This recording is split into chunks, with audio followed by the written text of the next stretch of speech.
हाउज़ुबिल्लाहिमिनश्शैतानिर्रजीम बिस्मिल्लाहिर्रहमानिर्रहीम। अस्सलाम वालेकुम डियर व्यूअर्स, कैसे हैं आप सब? This is me Danish Aziz and you are watching my YouTube channel study station. तो जैसे कि आप जानते हैं कि हम अपने इस यूट्यूब चैनल पर इंग्लिश के रिलेटेड जितने भी सिलेबस हैं, जितनी भी क्लासेस हैं, उनका जो सिलेबस है, हम उनके रिलेटेड लेक्चर्स को अपलोड कर रहे हैं। So today we are going to deal with one of the very famous life changing topic. इससे पहले जो हमने वीडियो अपलोड की थी वो एक फिलोसफर के बारे में या हिस्ट्री के अंदर एक ऐसा राइटर जिसने हमारा नजरिया चेंज कर दिया उसके रिलेटेड अपलोड की थी। My means to say that कि we had discussed about Franz Kafka. Kafka के बारे में हमने डिस्कस किया। उसके बाद हमने उसके वर्क्स को डिस्कस किया। जो हमने वर्क डिस्कस करना था दैट वाज द मेटामॉर्फोसिस। ये उसका एक बहुत ही आलीशान, बहुत ही शानदार, बहुत ही खूबसूरत लिखा हुआ वर्क है जिसके रिलेटेड हमने आज डिस्कस करना है। In our previous video we had discussed about the characters as well as the title. Last video के अंदर हमने द मेटामॉर्फोसिस जो टाइटल है इसको बड़े ही अच्छे डिटेल तरीके से डिस्कस कर लिया था। और आज हम मेटामॉर्फोसिस की स्टोरी को देखेंगे कि इस स्टोरी को किस तरह से फ्रांज काफका ने बयान किया है। This story is basically a novella as well as a fiction. ये एक नोवेला भी है और नोवेला के साथ साथ ये एक फिक्शन भी है। अगर आप इंग्लिश के स्टूडेंट हैं so you must have knowledge कि फिक्शन क्या होता है। फिक्शन बेसिकली एक रियलिटी बेस्ड कहानी नहीं होती, झूठी कहानी होती है, लेकिन इसके अंदर जो करेक्टर्स होते हैं वो रियल बेस होते हैं। लेकिन झूठी कहानी होती ज़रूर है, लेकिन इसके अंदर जो आपको मैसेज दिया जाता है, मॉरल वैल्यूज़ पुट की जाती हैं या जो आपको चीज़ समझाई जाती है, दैट इज़ जस्ट आउटस्टैंडिंग। भाई अगर ये आप मेटामॉर्फोसिस समझ लेंगे कि असल में ये है क्या चीज़, इट आई गारंटी यू कि भाई ज़िंदगी को जीने का नज़रिया आपका टोटली तौर पे चेंज हो जाएगा। Because it is full of philosophies. Franz Kafka साहब ने भाई इस अपने पीस ऑफ वर्क के अंदर अखीर कर दी, लेवल कर दिया भाई। आप अगर इस वर्क को उस गहराई से उस डेप्थ के अंदर जाके पढ़ेंगे ना, सो बिलीव मी कि जिंदगी को देखने का नजरिया, जिंदगी की वैल्यू, जिंदगी की importance, you will understand each and everything. It's my promise. अगर आप इसको गहराई से डिटेल से पढ़ेंगे, पढ़ना नहीं, इसके अंदर जो basically he had put the philosophies, अगर उन फिलोसफीज को समझ लेंगे ना तो भैया जी आपकी जिंदगी चेंज हो सकती है। जिन लोगों को आप अपनी जिंदगी के अंदर इंपॉर्टेंस देते हैं बिला वजह, या जो आपकी जिंदगी को वैल्यू नहीं देते, तो वो जो आपका नजरिया पर्सपेक्टिव बना होगा ना, वो इंशाल्लाह आप लोगों का चेंज हो जाएगा। सो इस कहानी के अंदर क्या है, थोड़ा सा पहले हम डिस्कस कर लेते हैं कि भाई how we will deal it. कहानी तो बहुत लंबी है, बहुत लेंथी है, 70 प्लस पेजेस है इसके जी। अगर आप पढ़ेंगे तो 1.5 2 घंटे के अंदर एक ही सिटिंग के अंदर आप इस कहानी को पढ़ सकते हैं।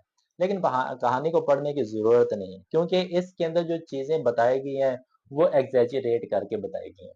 एक ही चीज पकड़ लेंगे और उसके नेगेटिव पॉजिटिव छोटे बड़े सारे जो एस्पेक्ट होते हैं ना वो उसको बयान करना शुरू कर देते हैं। हम कहानी डिस्कस करने को कर सकते हैं, लेकिन उसका इतना फायदा नहीं है, तो हम कहानी को बिल्कुल माइनर डिटेल के अंदर डिस्कस करेंगे। लेकिन इतनी भी माइनर डिटेल नहीं होगी कि भाई हम हर एक चीज को छोड़ देंगे। हर एक चीज को हम डिस्कस इंशाल्लाह जरूर करेंगे। लेकिन जो बाद में हमने चीज करनी है that is basically life changing. बाद में हमने डिस्कस करनी है फिलोसफीज को, जो फ्रांस काफका बेसिकली इस फिक्शन के जरिए, इस नॉवल के जरिए हमें समझाना चाहता है। कहानी का एक एक पहलू, एक एक एस्पेक्ट अच्छे तरीके से सुन लीजिएगा, समझ लीजिएगा, ज़हन में रखिए, क्योंकि हर एक पहलू के अंदर, हर एक इवेंट के अंदर, हर एक पर्सनैलिटी के अंदर, हर एक एक्शन के अंदर एक एक फिलॉसफी छुपी हुई है और हमने वो फिलॉसफी को बाहर निकालना है। आप इमेजिन कीजिएगा कि जब आप कहानी सुनेंगे तो आपको ऐसा फील होगा that is basically a reality, कि आप हकीकत के अंदर जिंदगी गुजार रहे होगा। फिक्शन, हर एक चीज झूठी होगी, लेकिन आपको ऐसा लगेगा कि भाई ये आपकी जिंदगी के अंदर भी ऐसा ही होता है, जो इर्द गिर्द के लोग हैं उनके साथ भी ऐसा ही हो रहा है। सो without wasting of time let me discuss about the story. पहले स्टोरी होगी जी, स्टोरी के बाद हम इसकी फिलोसफी की तरफ आएंगे। The metamorphosis which is written by Franz Kafka. Metamorphosis होता क्या है नहीं पता तो पिछली वीडियोस देख लीजिए, उसके अंदर हर एक चीज डिटेल से बयान की गई है। लेकिन फिर भी यहाँ पे थोड़ा सा टच एक दफा फिर दे देते हैं। Metamorphosis basically is the combination of two words, metamorph, metamorph. Meta क्या होता है? मेटा कहते हैं बयॉन्ड चीज को, वो चीज जो बाद में आनी हो, आफ्टर। मॉर्फ कहते हैं शेप को, शक्ल को, वो शेप वो शक्ल जो बाद में चेंज हो जाती है, कन्वर्ट हो जाती है। So if we combine these two words, meta and morph, तो इसका इंग्लिश में मतलब होगा the entire complete transformation of something. जब आप एक चीज की मुकम्मल शक्ल को बदल देते हैं या एक चीज मुकम्मल तौर पे तब्दील हो जाती है तो उसको मेटामॉर्फोसिस कहते हैं। You can take example of एक कैटरपिलर होता है जी। कैटरपिलर जब बड़ा होगा तो it will totally transform into a butterfly. तो वो जो कैटरपिलर होगा उसकी जो मुकम्मल शक्ल चेंज हो जाएगी ना, वो बटरफ्लाई के अंदर चेंज हो जाएगी। Let's take a simple example of, आपने एक फूल देखा होगा, फूल की पहले एक छोटी सी कली होती है, बाद में वो एक मुकम्मल फूल बन जाता है, फ्लावर बन जाता है। तो वो उसकी जो मुकम्मल बाद में शक्ल चेंज हुई तो बेसिकली मेटामॉर्फोसिस कहलाती है। तो ये जी इस टाइटल का मतलब। अब टाइटल के अंदर ये जो कहानी छुपी हुई है, अगर आप चीज़ों को समझेंगे तो। अच्छा जी, इसके बाद हमने डिस्कस किया था कैरेक्टर्स को। कैरेक्टर्स की वीडियो भी पड़ी हुई है, वो भी आप देख लीजिए। तो हम सिर्फ कहानी के साथ साथ कैरेक्टर्स को डिस्कस करेंगे, कहानी कौन सी है, कौन सा कैरेक्टर कहाँ पे फिट होता है। So the central character of this story, this fiction is Gregor Samsa. Gregor Samsa ji इस कहानी का एक मरकजी किरदार है, और इसकी बंदे की गिर्द ही पूरी की पूरी कहानी, पूरा का पूरा फलसफा घूम रहा है। अब कहानी का आगाज करते हैं जी। Gregor Samsa is the salesman. एक कंपनी के अंदर बतौर सेलमैन ये काम कर होता है। रात को घर आता है। घर आते ही अपने कमरे को लॉक लगाता है और सोने के लिए अपने कमरे के अंदर लेट जाता है। When next day he wakes up, he sees कि he is totally transformed into a bug। यहाँ पे डिफरेंट रेफरेंसेस हमें मिलते हैं कि उस ग्रेगोर समसा की जो शक्ल चेंज हुई थी वो किसके अंदर हुई थी। लिखने वाले कुछ तो लिखते हैं कि वो एक बग के अंदर तब्दील हो गया था। कुछ कहते हैं कि वो एक जायंटिक इंसेक्ट के अंदर तब्दील हो गया था। कुछ कहते हैं वर्मन के अंदर तब्दील हो गया था। कुछ कहते हैं कि वो कॉकरोच के अंदर तब्दील हो गया था। मीन्स के जिस जिस तरह रेफरेंसेस मिलते हैं, हर एक बंदा अपने अपनी सोच के मुताबिक वो बताता है कि वो जो इंसान है ग्रेगोर समसा, उसकी जो टोटली शक्ल है मेटामॉर्फ हो के वो किसके अंदर तब्दील हो गया था, एक कीड़े के अंदर। तो हम सिंपल अल्फाज में इसको एक कॉकरोच कहेंगे कि Gregor samosa became a cockroach. वो एक कॉकरोच बन चुका है। उसकी छोटी छोटी सी टांगे रह चुकी है और जो उसका धड़ है जिसम है वो बहुत बड़ा है। ही वॉन्ट्स टू स्लीप, लेकिन उसने अलार्म लगाया होता है काम पे जाने के लिए, तो वो अलार्म बजता है जिसकी वजह से वो सो नहीं पाता। कोशिश करता है बेड से उठने की, लेकिन उसकी बॉडी इजाज़त ही नहीं देती, इतनी स्ट्रेंथ ही नहीं होती, या वो इस शक्ल में नहीं होता कि वो उस बेड से उठ के कहीं जा सके। ही जस्ट फील कि भई यहाँ पे 2 पर्सनैलिटीज़, 2 शख्स होने चाहिए तो जो मुझे कंधा दे के यहाँ से उठा सके। ही थिंक्स कि यहाँ पे अगर एक मेरा फादर होना चाहिए था, मिस्टर समसा, और एक नौकरानी होनी चाहिए थी, एना। एक मेल होना चाहिए था और एक फीमेल होनी चाहिए थी, जो मुझे दोनों साइडों से पकड़ते, मुझे उठाते और मैं अपने काम पे जा सकता था। जेल में रखिएगा, ही वॉज अ सेलमैन, और उसको अभी भी फिक्र है कि भाई मैंने काम करना है, मैं काम करूंगा तो घर चलाऊंगा, because he was the only man, only one जो कि अपने घर का पूरा सर्कट रोजगार चलाया करता है। अब बताया था कि उसके कमरे का जो लॉक है वो बंद है, उसने दरवाज़ा बंद किया हुआ था। तो वो कोशिश करता है कि भई मैं दरवाज़े तक पहुँचूँ, दरवाज़ा खोलूँ और दूसरों को बताऊँ या अपने काम पे जा सकूँ। कोशिश करता है उठने की, लेकिन he was unable to wake up, उठा भी नहीं जाता, कुछ करने के भी काबिल नहीं होता।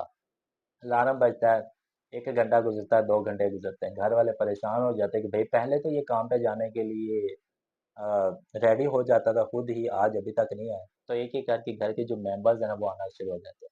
फर्स्ट हिज सिस्टर केम, ग्रेट समसा।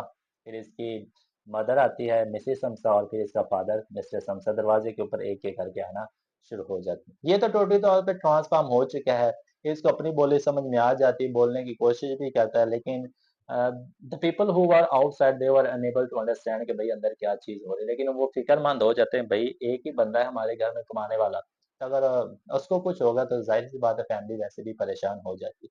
दरवाज़े के ऊपर नॉक की जा रहा है, लेकिन उसके अंदर शक्ल चेंज हो चुकी है, वो किस तरह से दरवाज़ा खोल सकता है? He was unable to do that. तो इतने के अंदर जो इसके ऑफ़िस का एक मैनेजर होता है, चीफ क्लर्क, वो ये लेट होता है तो वो पता करने आ जाता है कि खैर हो, पिछले इतने साल हो चुके हैं, ये कभी ना लेट हुआ ना इसने कभी छुट्टी की, तो आज क्या मामला हो गया कि भाई इसको ये लेट हो गया। तो वो जो मैनेजर होता है ना, क्लर्क, वो भी आके ना दरवाजे के पीछे खड़ा हो जाता है, पता तो करे कि हुआ क्या। अब चार लोग वहां पे मौजूद हैं। अब ये आवाजें भी लगाता रहता है कि ये हो चुका है, खोलने की कोशिश भी करता है कि दरवाजा खुल जाए और सारे चीजें देख लें। अब ऑटोमेटिकली या अंदर से ये दरवाजा खोलता है, बाहर से वो कोई लॉक स्मिथ बुला के दरवाजा तड़वाते हैं, ये चीज मेंशन नहीं की हुई। दरवाजा खुलता है और ये अपने घर वालों से कांटेक्ट किए बगैर, इंटरेक्ट किए बगैर, ये सीधा मैनेजर से बात करना शुरू कर देता है। अब अपने अंदाज में बात कर रहे हो, उसको तो शायद समझने में नहीं आ रही कि आप मेरे ऊपर यकीन करें, मैं अभी भी काम कर सकता हूँ, there is no need to tell the other colleagues in the office. तो आप उनको जाके ना बताइएगा मैं काम कर सकता हूँ, I still have power, I still have energy, कि मैं वो काम कर सकता हूँ। तो देयर इज नो नीड कि आप ऑफिस वापस जाएं और दूसरों को ये बताएं कि भाई मेरी कंडीशन क्या है। वो जो मैनेजर होता है वो पहले तो कुछ बातें करता है, फिर बगैर कुछ कहे समझे सोचे वो वहां से खामोशी से चला जाता है।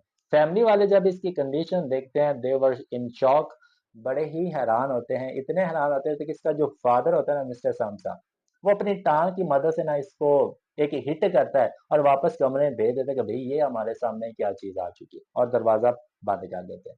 इस दफा वो लॉक तो नहीं करते, दरवाजा थोड़ा सा खुला रहता है, तो ये अंदर आ जाता है। फिर परेशान हो जाता है कि ये मेरे साथ क्या हो गया। माँ भी है, बहन भी है, both love him very much, तो उनको तो फिक्र हो जाती है, तो वो थोड़ी देर बाद चक्कर लगाती रहती है कि आखिर मामला क्या है। तो ये अंदर बैठा हुआ सोचों में गुम है कि आखिर क्या होगा, मेरी शक्ल चेंज होगी कि नहीं होगी, कि ऐसा मेरे साथ क्यों हुआ।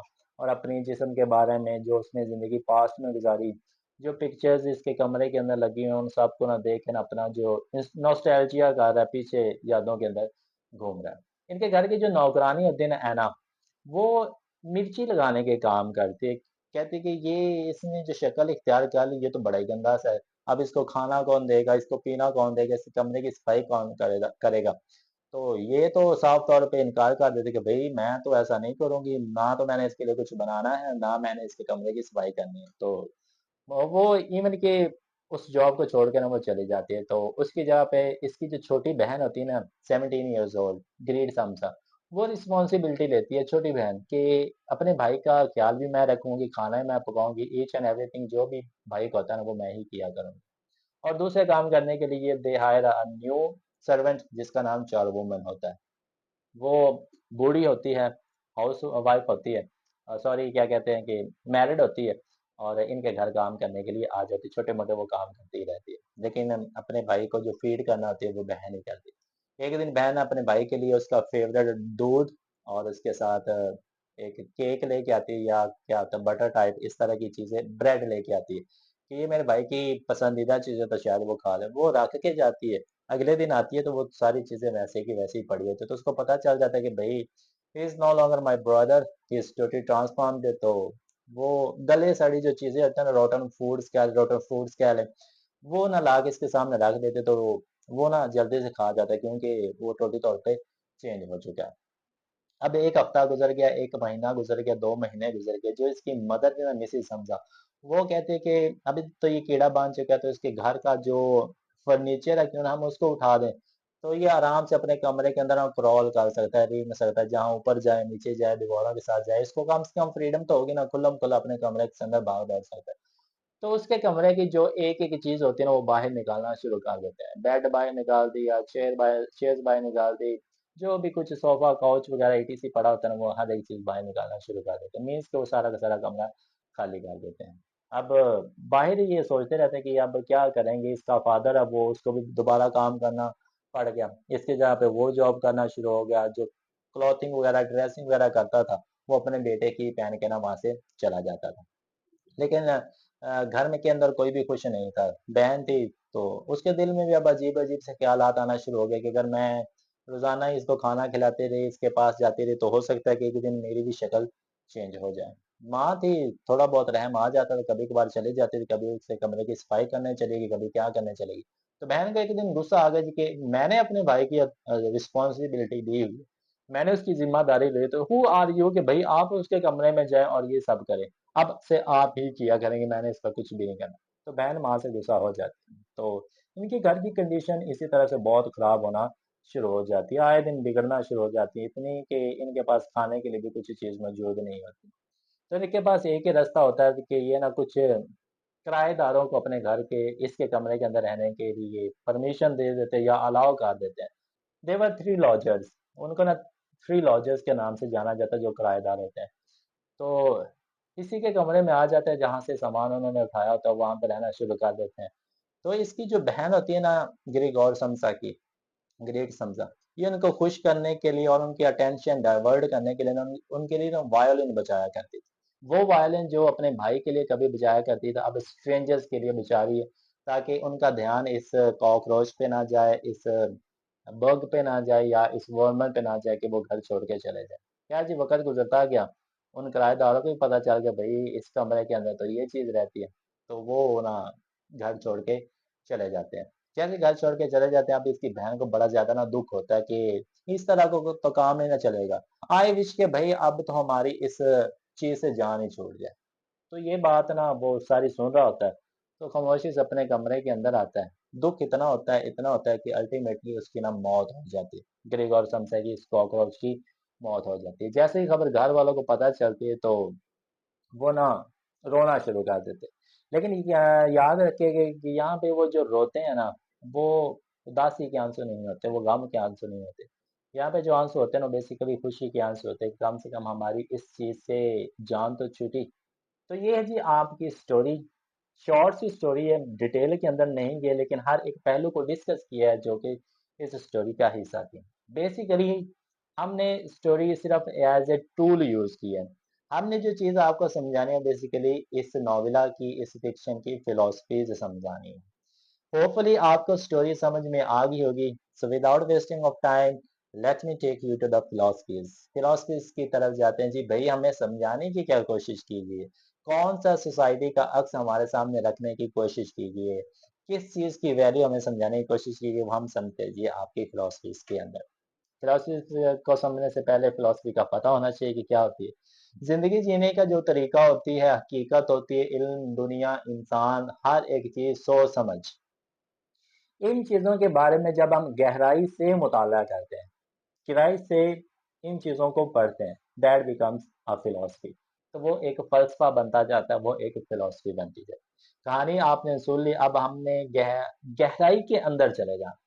उस वक़्त तक गहराई के अंदर रहना जब तक हम एक-एक चीज़ का पॉइंट समझ नहीं लेते। बहुत अच्छी चीज़ें डिस्कस की गई हैं। याद रखिएगा कि मैंने स्टोरी पढ़ी, मुझे जो फ़िलॉसफ़ी समझ में आई वो मैंने आपके सामने रखनी है। इंटरप्रिटेशन जो मुझे समझ में आई वो मैंने आपके सामने रखनी है। हो सकता है कि मेरी इंटरप्रिटेशन आपकी इंटरप्रिटेशन से डिफरेंट हो, because we all have different minds.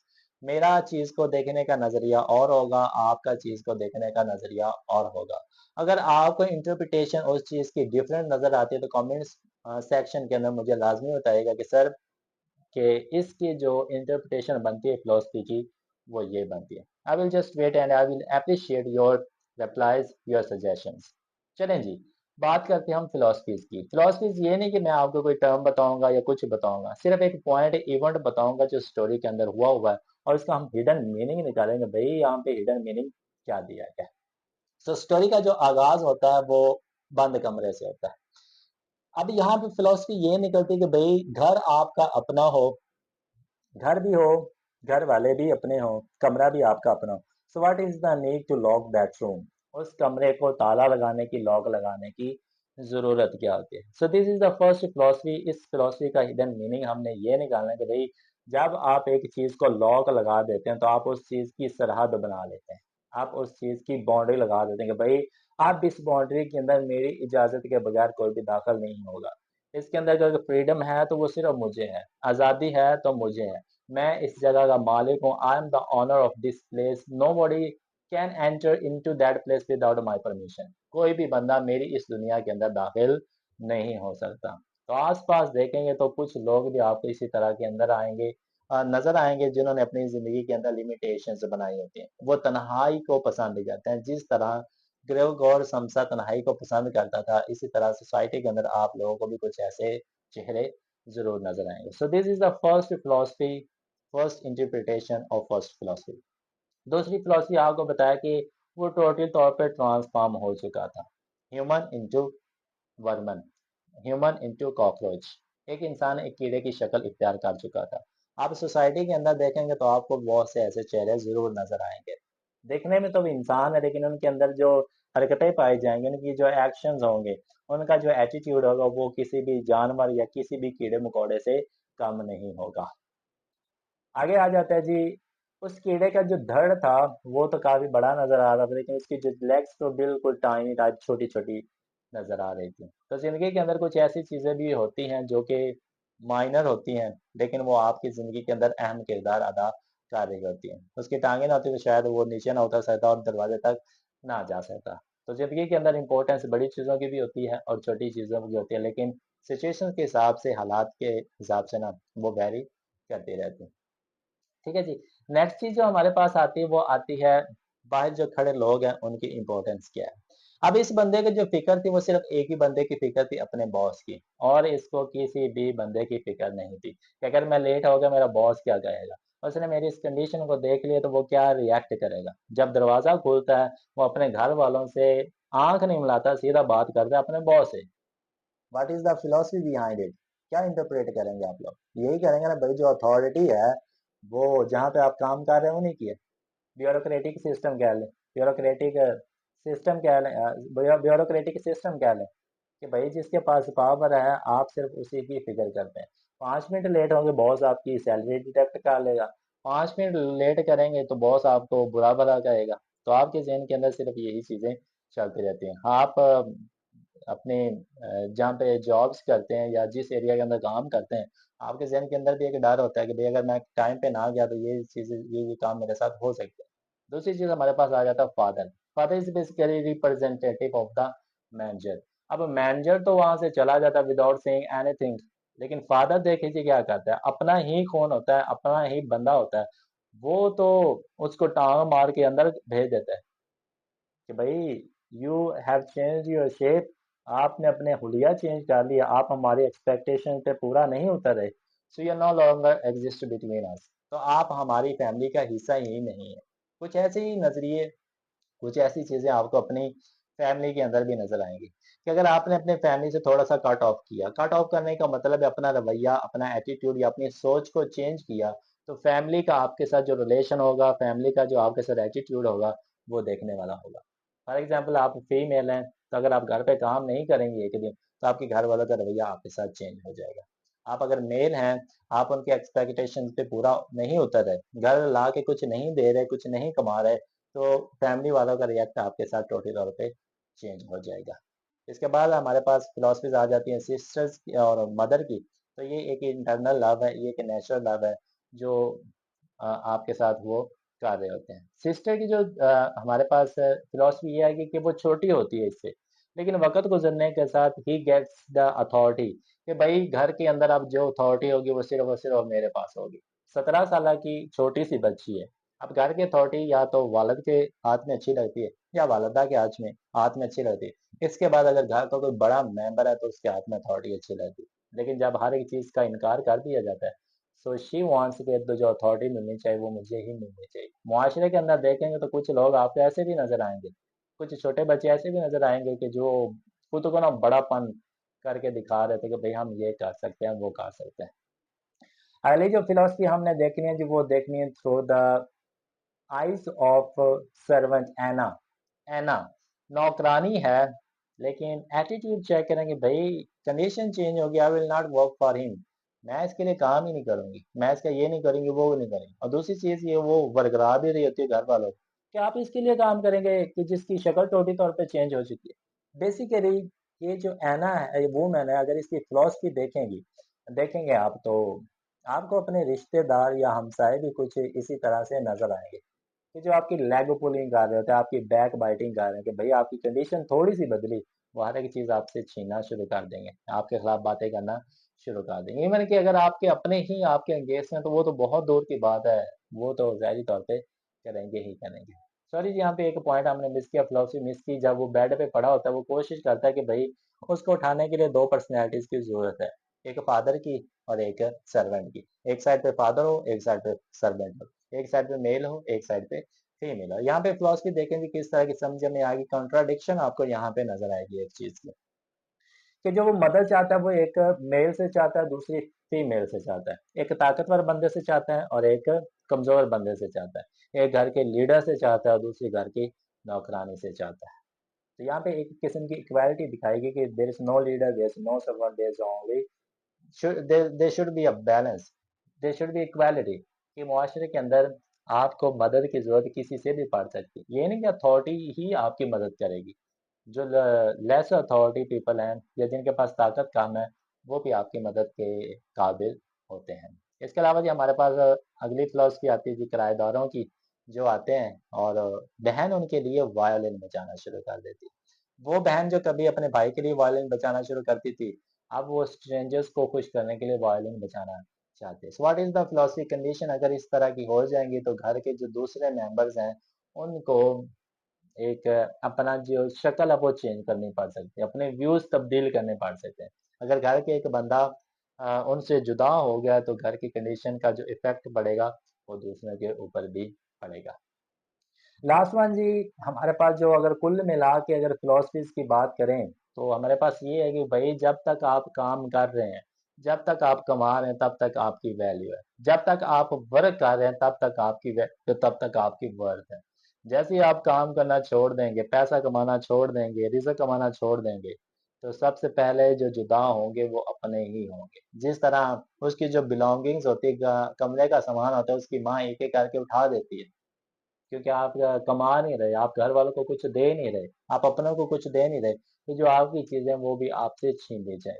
तो इसी तरह की जो बातें हमें नजर आती हैं वो इसके थ्रू भी नजर आती हैं कि भाई अगर आप काम नहीं करेंगे, कुछ कमाएंगे नहीं, मुआशरे के अंदर आप एग्जिस्ट नहीं करेंगे, अपने एग्जिस्टेंस को शो नहीं करेंगे, तो मुआशरा आपसे हर एक चीज को छीन लेगा। सबसे पहले तो आपके अपने आप से छीनेंगे, बाद में बचा कुचा जो होगा वो आपके आस-पास वाले, आपके रिश्तेदार, आपके हमसाए आपसे छीनना शुरू कर दें। So these are basically some philosophies, philosophies तो नहीं कहेंगे लेकिन अंदर फिलॉसफी को समझना बहुत जरूरी था। कुछ जो पॉइंट्स थे इनके पीछे का जो हिडन मीनिंग था, भाई मुझे तो ये समझ में आया। अगर आपको इससे कोई अच्छा इंटरप्रिटेशन मिली हो या आपको इससे अच्छी कोई समझ में आई हो तो कमेंट सेक्शन के अंदर मुझे बताना मत भूलिएगा। इंशाल्लाह I will appreciate your comments, I will appreciate your efforts, क्योंकि मैंने पहली बात की कि हर एक चीज को देखने का जो अंदाज होता है वो हर एक बंदे का डिफरेंट होता है।